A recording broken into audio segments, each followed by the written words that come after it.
Bienvenue dans ce nouveau petit tuto. Alors aujourd'hui je vais vous montrer une petite astuce que moi j'utilise beaucoup pour augmenter la durée de vie d'un leurre souple qu'on monte sur un hameçon texan.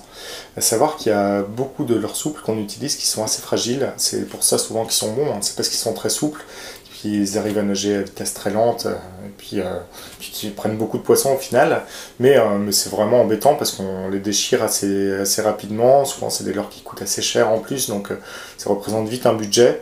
Donc voilà, il y a des petites astuces pour augmenter la durée de vie, je vais vous en montrer une. Donc on va prendre un exemple, on est dans le cas des leurres fragiles, voilà. Bon, il y en a un que j'utilise beaucoup, c'est le One-Up Shad qui a ce défaut-là, qui a son avantage aussi, comme je le disais, c'est ça qui fait qu'il prend beaucoup de poissons. Maintenant, c'est vrai qu'on le déchire très très vite, surtout quand il est monté en texan.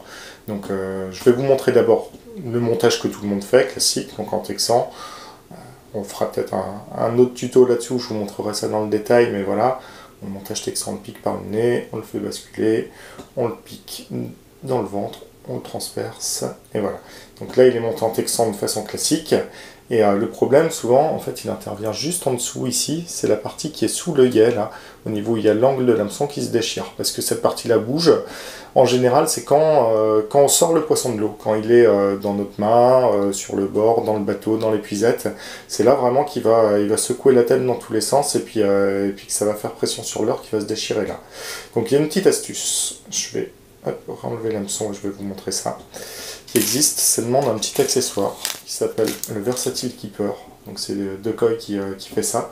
C'est tout simplement une petite bille en caoutchouc qui est percée à l'intérieur. Donc il y a deux tailles de billes comme ça, la taille M et la taille L. Donc là je vais vous montrer avec la M qui est la petite.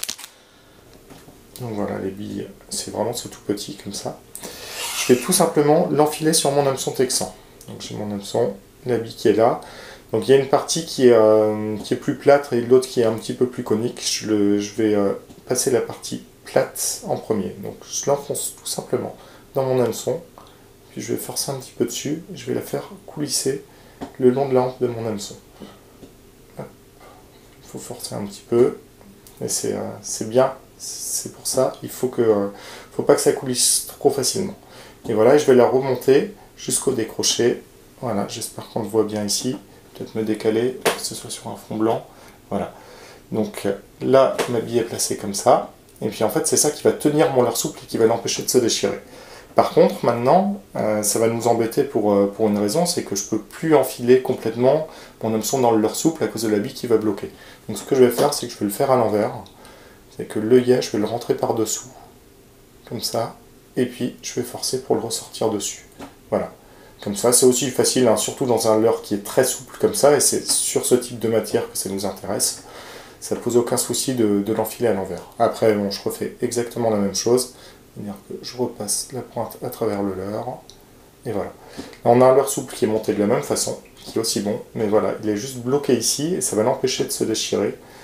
Quand il y a un poisson qui va secouer la tête, je dirais on va augmenter cette durée de vie, normalement, et par 4 ou au moins par 5, quoi. Voilà, là on va vraiment pouvoir prendre beaucoup de poissons avant de devoir changer de leurre. Donc c'est un truc qui est tout bête, c'est très facile à faire, mais bon, il faut le savoir. Donc j'espère que ça vous aura aidé un petit peu. Une dernière petite précision, donc il y a deux tailles, comme je vous disais, M et L. Donc la taille M, on va l'utiliser sur les hameçons qui vont jusqu'à la taille 3,0. La taille L, on va commencer à l'utiliser sur les hameçons à partir de 4,0. Voilà. J'espère que vous aurez appris une petite astuce avec ce tuto-là, et puis je vous dis à bientôt, on se retrouve sûrement très vite pour un nouveau petit tuto. Salut!